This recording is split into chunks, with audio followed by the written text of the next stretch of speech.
하나님께서 호세에게 명령하시죠. 가서 아내를 도로 찾아오라고 말씀하고 있습니다.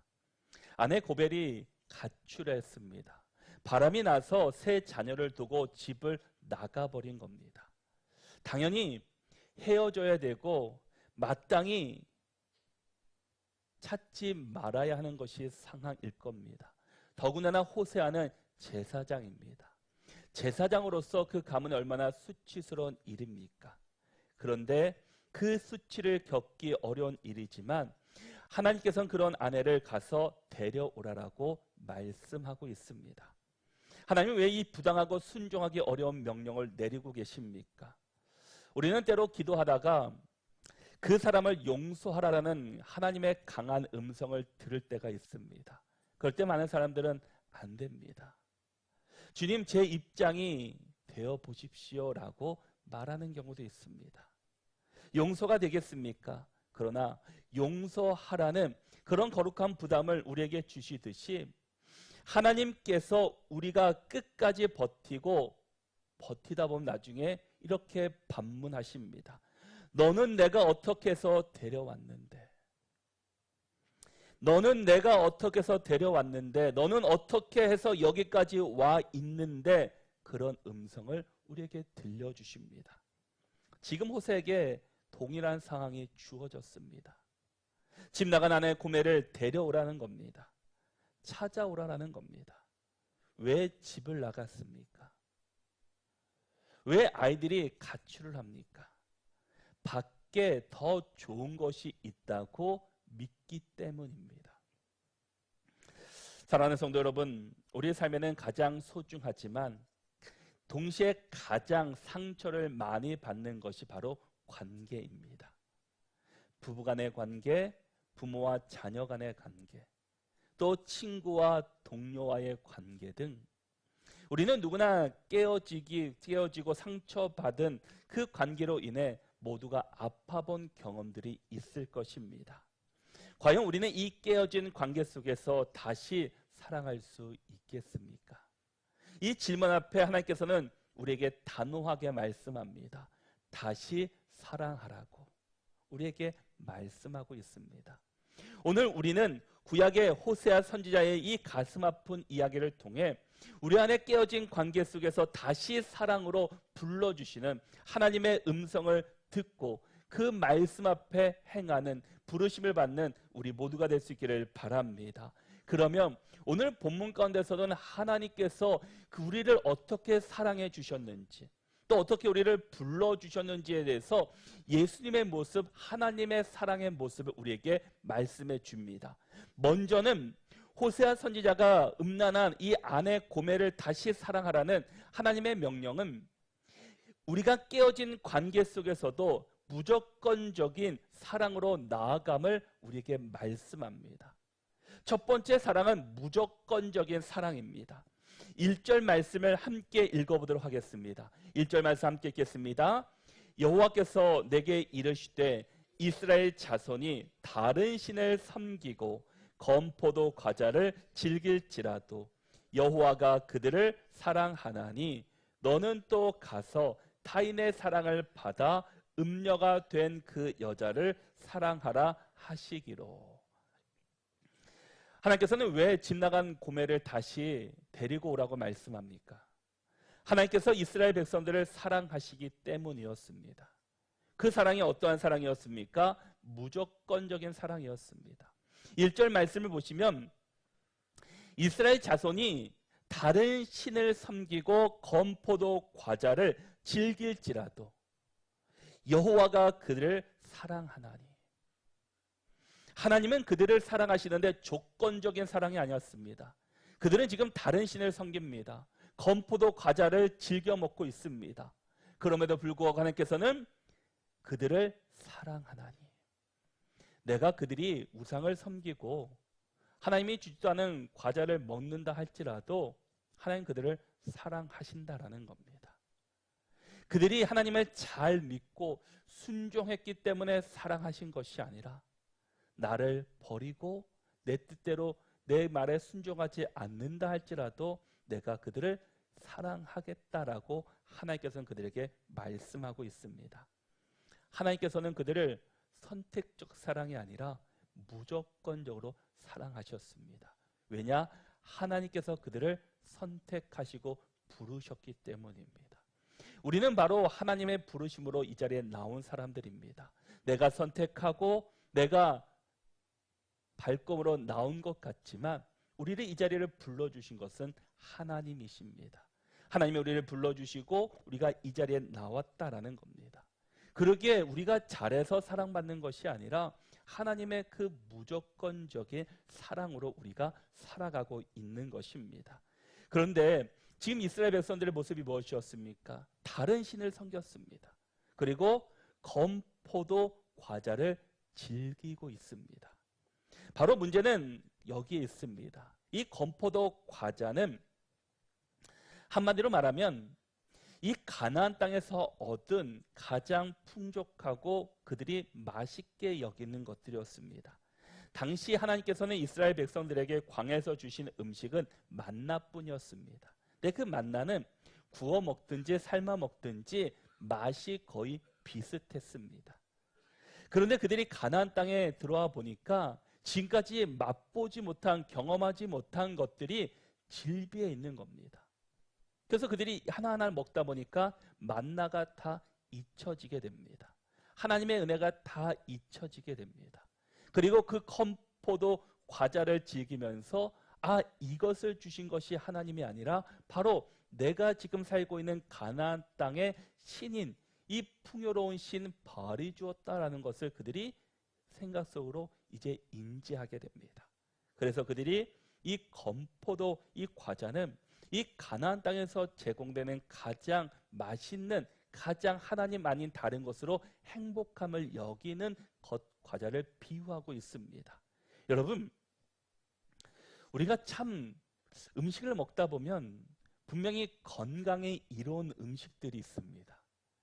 그것들을 먹으라고 많은 의사들도 이야기하고 전문가들도 이야기합니다. 그런데 막상 손이 가지 않습니다. 왜 그렇습니까? 맛이 없기 때문입니다. 채소가 그냥 먹으면 맛이 있습니까? 아이들이 좋아하는 음식을 보면은 자극적인 음식입니다. 먹지 말라고 하는 몸에 좋지 않은 그 음식들 뿐입니다. 이스라엘 백성들이 건포도 과자를 먹었던 것은 사실은 하나님을 잊혀져 가는 그런 음식이었다라는 겁니다. 물론 처음에는 가나안 땅에 들어가서 하나님께 감사를 드렸던 사람들입니다. 그러나 계속해서 살다 보니까 하나님을 자꾸 잊어버립니다. 아니, 하나님 없이도 내가 살 수 있네? 만나 없이도 내가 살 수 있네? 바알신을 믿었지만 그가 준 것으로 먹었지만 이상이 없네? 라고 하면서 점점 하나님을 기억했던 기억들이 사라지고 이 가나안 땅에서 주었던 음식과 그 풍요로움에 젖어들기 시작합니다.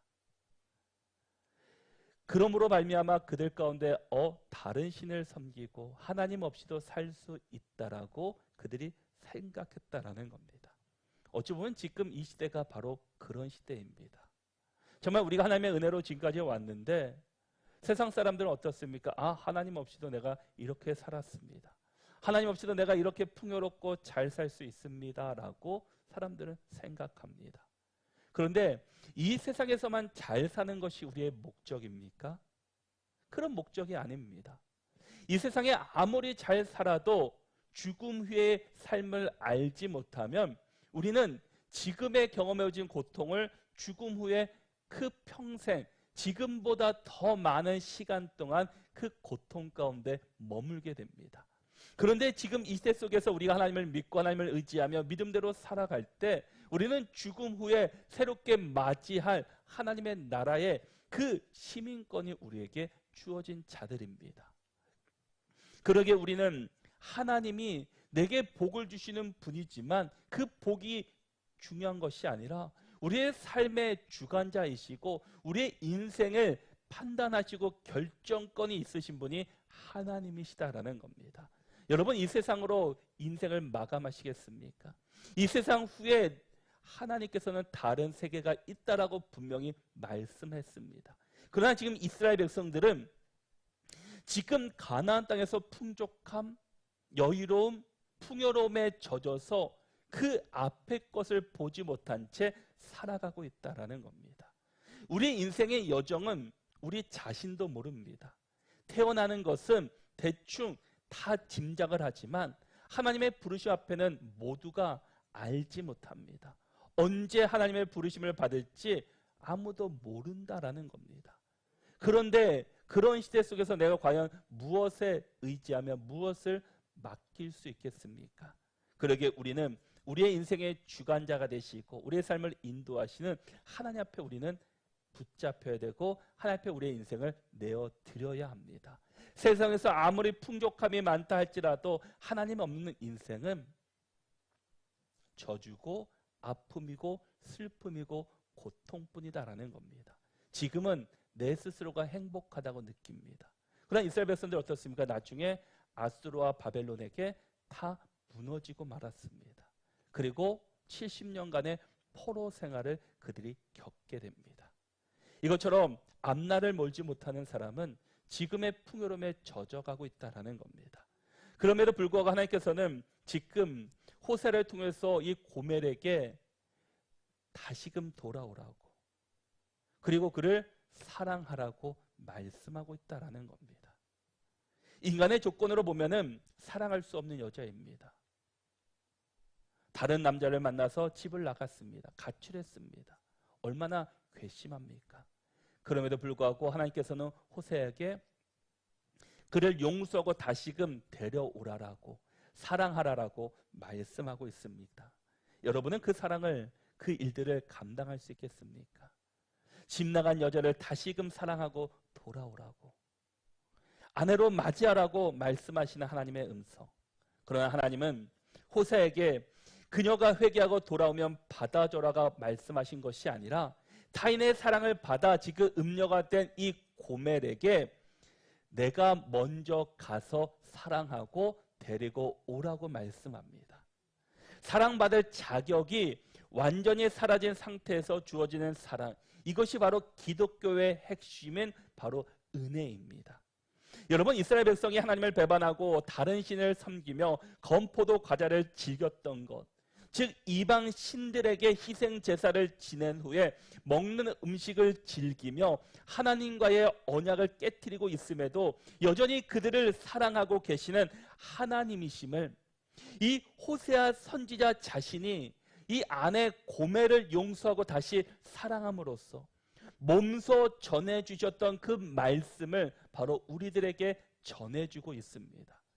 호세에게만 말씀하시는 것이 아니라 호세를 통해서 여러분들에게 우리에게 저와 여러분들에게 말씀하고 있다라는 겁니다.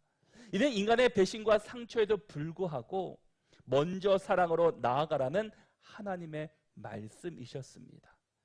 관계 회복은 우리가 먼저 사랑을 베풀 때 시작됩니다. 이 사랑은 상대방의 자격이나 조건에 달려있는 것이 아니라 무조건적인 사랑입니다. 오늘 우리 그리스도인들 또한 하나님의 조건 없는 사랑과 또 무한한 용서를 받아 구원의 은혜를 누리고 살아가는 사람들입니다. 저와 여러분들이 얼마나 잘했기에 착해서 그런 사랑을 받았다라는 것이 아닙니다. 죄와 허물로 인해서 도저히 사랑받을 수 없는 우리였지만 바로 하나님께서는 예수 그리스도의 생명과 우리와 맞바꾸셔서 그 은혜를 허락해 주셨습니다. 그래서 로마서 5장 8절의 말씀을 보면 우리가 아직 죄인 되었을 때 그리스도께서 우리를 위하여 죽으심으로 하나님께서 우리에 대한 자기의 사랑을 확증하셨느니라. 우리를 위해서 예수님께서 십자가에 죽으셨습니다. 언제였다라고요? 우리가 아직 죄인 되었을 때, 우리가 의인 되었을 때가 아니라 우리가 여전히 죄인 가운데 있지만 하나님께서 우리를 위하여 죽으시고 사랑을 주셨다라는 겁니다. 우리는 그 사랑을 받은 사람입니다. 그렇다면 우리도 다른 사람을 조건적으로 사랑하는 것이 아니라 우리도 예수님의 사랑을 아무런 대가 없이 받았기에 우리도 다른 사람을 조건 없이 사랑하고 다른 사람을 품어줄 수 있는 저와 여러분들이 될 수 있기를 바랍니다.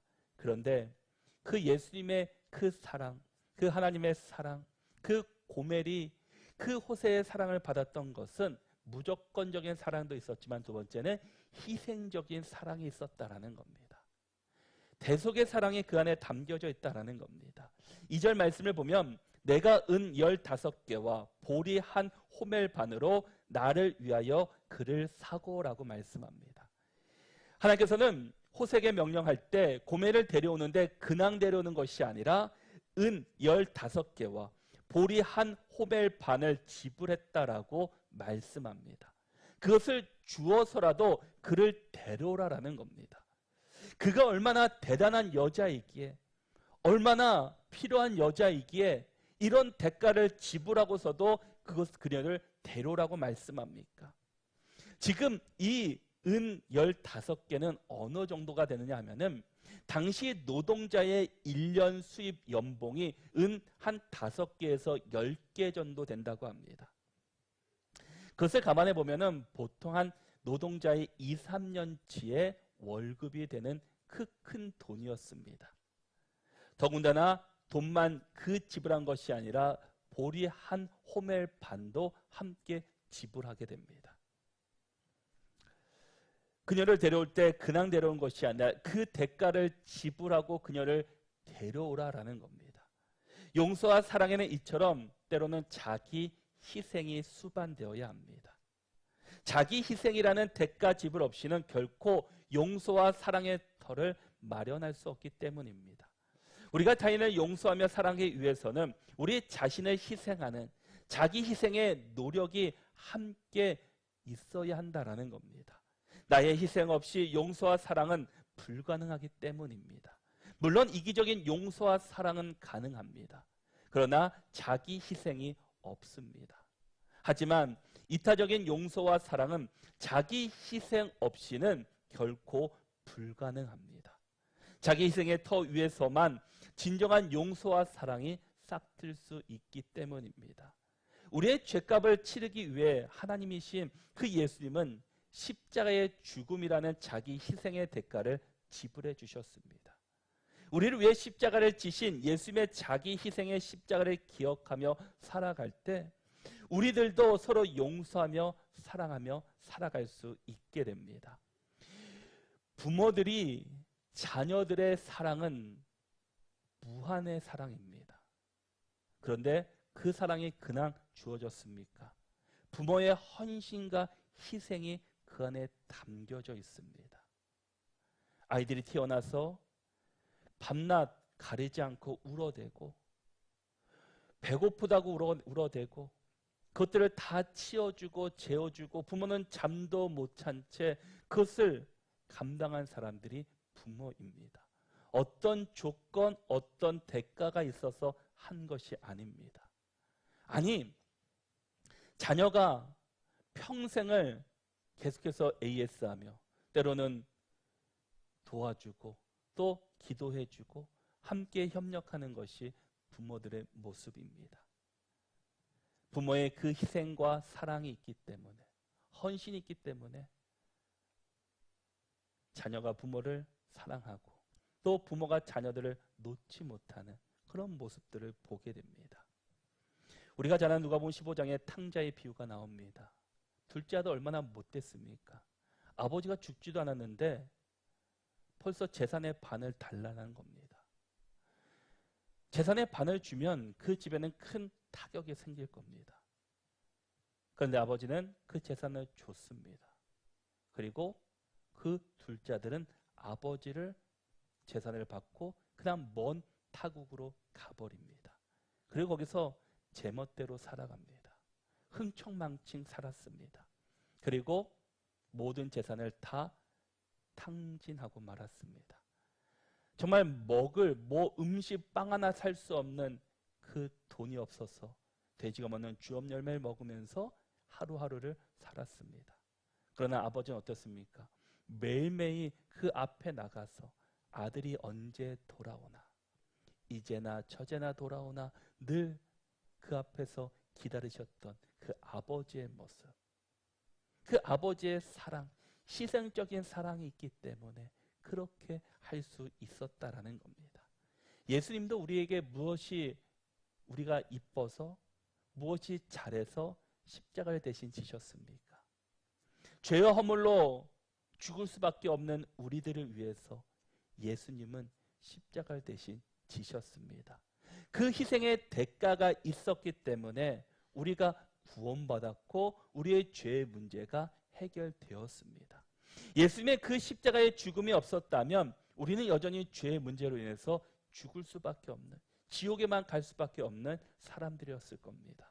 바로 예수님의 그 헌신된 희생적인 사랑이 있기 때문에 바로 우리가 사랑을 받고 구원의 은혜를 누리게 되었다라는 겁니다.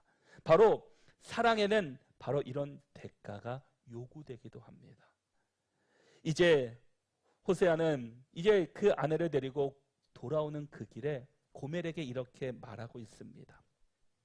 3절의 말씀 보시면 그에게 이르기를 너는 많은 날 동안 나와 함께 지내고 음행하지 말며 다른 남자를 따르지 말라. 나도 내게 그리하리라 하였노라. 이제 고멜을 데리고 오는 호세아는 그녀에게 앞으로 음행하지 말고 또 다른 남자를 따르지 말 것을 이야기하고 있습니다. 자신은 노력하지도 않으면서 상대방의 요구만 하는 것은 진정한 사랑의 모습이 아닙니다. 사랑은 자기 희생의 터 위에 상대방의 유익을 고려하며 함께 노력해가는 겁니다. 자기 헌신 없이 일방적으로 강요하는 사랑은 사랑이라는 그 굴레에 매이게 됩니다. 이스라엘 백성들을 주의 백성으로 삼아주신 하나님은 그들의 거듭된 죄악에도 불구하고 그들을 용서하시며 다시 사랑해 주시는 신실한 하나님이십니다. 그러나 하나님께서 분명히 그들에게 말씀하신 것이 있습니다. 가나안 땅에 들어가서도 하나님만을 의지하라고, 하나님의 그 주신 은혜를 기억하라고 말씀합니다. 그러나 그들은 그 하나님의 말씀을 기억하지 않습니다. 그리고 내 멋대로 살아갔습니다. 그 결과가 무엇이었습니까? 아수르와 바벨론에게 북이스라엘과 남유다는 멸망하고 말았습니다. 거듭되는 죄와 허물에도 불구하고 하나님은 우리를 용서해 주시고 우리를 끝까지 사랑하시며 신의를 지켜주시는 신실하신 하나님이십니다. 우리는 그 사랑의 은혜를 기억해야 합니다. 그리고 그 사랑의 은혜를 우리는 다른 사람들에게 전해 주어야 합니다. 하나님의 그 사랑을 우리가 먼저 누려야 한다라는 겁니다. 먼저 기억해야 된다라는 겁니다. 내가 사랑을 받은 것이 있기 때문에 내가 다른 사람을 사랑하고 품어줄 수 있다라는 겁니다. 내가 받은 사랑이 없기 때문에 다른 사람을 사랑하지 못한다라는 겁니다. 그러게 주님께서는 우리에게 새 계명을 주시는데 누군가 먼저 사랑하라가 아니라 서로 사랑하라라고 말씀하십니다. 주님께서 원하시는 지체들 간의 사랑은 일방적인 한쪽만의 사랑이 아니라 서로 사랑하는 겁니다. 상호적으로 함께 협력하며 사랑하라고 말씀합니다. 우리 모두는 짝사랑 해본 경험들이 있을 겁니다. 짝사랑의 결과가 무엇입니까? 헤어짐입니다. 일방적인 사랑은 어느 시간이 지나면 헤어지게 됩니다. 그러나 상호 간의 사랑은 그 사랑이 지속되게 됩니다. 그러기에 하나님께서 우리에게 주신 사랑을 우리가 기억하고 또 우리도 그 사랑을 하나님께 또 하나님께서 받은 사랑을 다른 사람들에게 전해줄 때 그 사랑이 유지되는 것이고 그 사랑이 우리가 다시금 은혜 안에 머물 수 있게 됩니다. 이처럼 하나님께서는 이스라엘 백성들에게 주께로 돌아오라고 말씀하시면서 그들에게 무조건적으로 희생적인 사랑을 그들에게 맡기시고 말씀하십니다. 그런데 세 번째 사랑은 무엇입니까? 정말 그들이 돌아오는 회복의 사랑을 말씀하고 있다는 겁니다. 4절과 5절을 보시면 이스라엘 자손들이 많은 날 동안 왕도 없고 지도자도 없고 제사도 없고 주상도 없고 에봇도 없고 드라빔도 없이 지내다가 그 후에 이스라엘 자손이 돌아와서 그들의 하나님 여호와와 그들의 왕 다윗을 찾고 마지막 날에는 여호와를 경외함으로 여호와와 그의 은총으로 나아가니라 라고 말씀합니다. 부정한 아내 고멜을 다시 용서하며 사랑하는 이 호세아 선지자의 모습을 통해 이스라엘 백성들을 향한 사랑을 보여주시려 원하시는 하나님은 향후 이스라엘 백성이 이제 자숙의 시간을 통해 하나님을 찾는 회개에 이르게 될 것임을 그들에게 말씀하고 있습니다. 우리의 인간관계의 문제의 근원에는 하나님과의 단절이 있습니다. 우리가 하나님과의 관계를 바로 세울 때 그분 안에서 다른 사람을 사랑하고 용서하며 회복할 힘을 얻게 됩니다. 하나님과의 관계 회복이 인간관계 회복의 가장 근본적인 출발점이다라는 겁니다. 어느 실제 있었던 일이라고 합니다. 이 외국의 데이빗이라는 남자는 수년 전에 자신을 속여 엄청난 돈을 가르친 이 사업 파트너에 대한 깊은 분노와 원망을 품고 살았습니다. 이 쓴뿌리는 그의 다른 인간관계와 내면의 평화마저 갉아먹게 됩니다. 어느 날 그는 깊은 영적 수련회에 참석하여 하나님께서 자신과 같은 죄인을 얼마나 놀랍게 용서하셨는지를 깨닫는 강력한 경험을 하게 됩니다. 이 경험을 통해 그는 비로소 그 사업 파트너에 대한 분노를 내려놓을 용기를 얻게 되었습니다. 그는 상대방에게 어떠한 요구도 하지 않고 단지 자신이 그를 용서했다는 내용의 편지를 그에게 보내게 됩니다. 비록 직접적인 관계 회복은 이루어지지 않았지만 이 데빗이라는 사람은 그 편지를 보낸 후 말로 표현할 수 없는 평안과 자유를 얻게 되었다라고 합니다. 그의 다른 인간관계 역시 쓴뿌리가 제거되면서 하나하나가 회복되는 은혜를 경험할 수 있었습니다. 본문에 등장하는 많은 날 동안 이 이스라엘 백성들이 아수르에 의해 멸망을 당한 후 긴 포로 생활의 기간을 통해 자숙하는 시간을 의미하는 겁니다. 그리고 왕도 없고 지도자도 없다는 것은 이 아수르에 의해 나라를 빼앗긴 이스라엘에는 왕도 지도자도 통한 자체적인 주권적인 통치가 없었다라는 겁니다. 그리고 제사도 없고 주상도 없고 에봇도 없고 드라밈도 없다는 것은 이 북이스라엘의 성전의 제사나 우상 숭배가 없어질 것이라는 이 종교적 그 공백기를 의미하고 있습니다. 포로로 그들이 끌려가서 정말 하나님도 없이 정말 예배도 없이 정말 노예로 살아갈 것임을 그들에게 말씀한다라는 겁니다.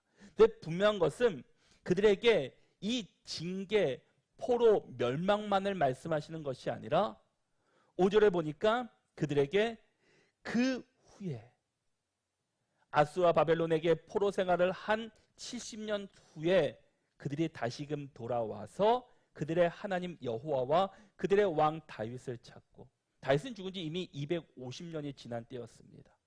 마지막 날에는 여호와를 경외하며 여호와와 그의 은총으로 나아갈 것임을 말씀합니다. 바로 하나님께로 돌아왔을 때 그들 가운데 진정한 회복의 은혜를 경험할 수 있었다라는 겁니다. 그 시간들은 그들의 버린 시간들이 아니었습니다. 바로 하나님을 만나는 회복되는 시간들이었다라는 겁니다. 우리가 구약에서 신약으로 넘어올 때 400년이라는 중간기가 있습니다. 그때는 하나님은 어떠한 말씀도 하지 않으십니다. 어떠한 지시도 하지 않으십니다. 어떠한 하나님은 드러내지도 않으셨습니다. 그리고 400년이 지나서 신약을 시작하면서 예수 그리스도를 이 땅에 보내주셨습니다. 때로는 우리가 고난의 시간, 광야의 시간 같은 시간들이 우리가 겪을 때가 있습니다. 그러나 그 시간이 지나고 나면 하나님께서는 우리를 다시금 세워주시고 또 하나님 앞에 돌아왔을 때 하나님께서는 우리에게 회복의 은혜를 부어주셨습니다. 그러기에 우리가 지금 우리 삶 속에서 깨어진 관계는 무엇입니까? 용서하지 못하고 외면하고 있는 사람은 없으십니까? 우리가 그 관계를 향해서 먼저 내가 하나님의 사랑이 회복되고 하나님의 은혜를 회복하고 정말 무조건적으로 사랑으로 나아가며 우리를 회복시키시기 위해서 기꺼이 희생하셨던 하나님의 그 사랑, 또한 돌아오면 언제든지 큰 팔 벌려 우리를 맞이해 주셨던 그 하나님의 사랑이 우리 가운데 이 시간 회복되기를 축복합니다. 우리 안에 이 사랑이 회복될 때, 하나님이 주신 사랑이 회복될 때 우리가 그 사랑을 다른 사람들에게 전할 수도 있고, 그 사람들을 깨어진 관계를 다시금 회복하는 시간들이 될 줄로 믿습니다. 주님께서는 우리에게 다시금 말씀합니다. 다시 사랑하라고.